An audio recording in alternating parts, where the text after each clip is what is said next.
Siyempre, yung una, yung layout, yung concept niya. And then, electrical, yun. Yung number one na mahirap.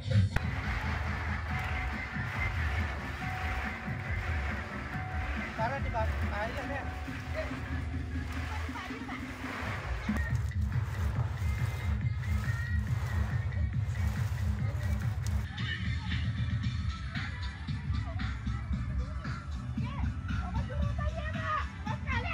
Mahirap din kaso kami, mula sa tatay namin, parang ano na namin, parang easy na sa amin kasi sa ninuno pa namin na namana yung paggawa ng paron.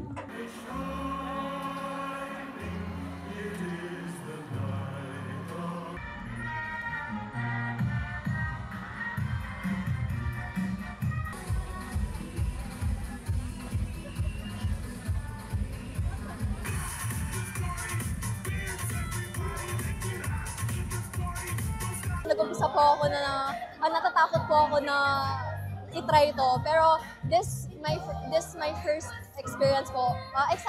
Exciting naman po siya kasi na-showcase niyo po yung talent niya and also napapakita niyo po yung creativeness niyo.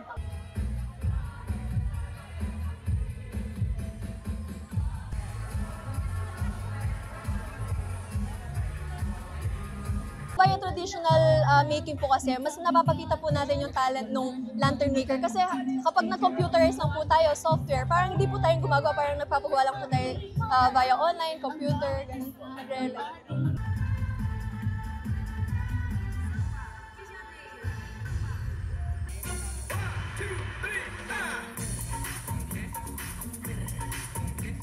Hindi po, no.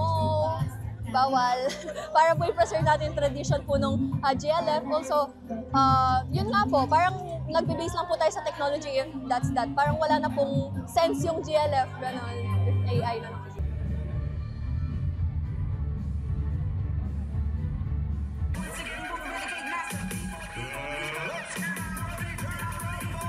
Kailangan kasing pangalagaan natin ang kultura natin, kung ano ang nakalakihan natin. At syempre yung local government natin, local government unit, LGU, nakasuporta doon.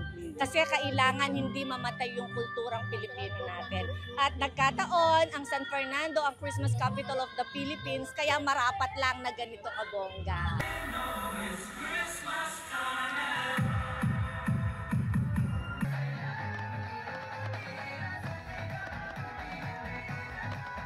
Jelajahi cara baru mendapatkan informasi. Download Metro TV Extend sekarang.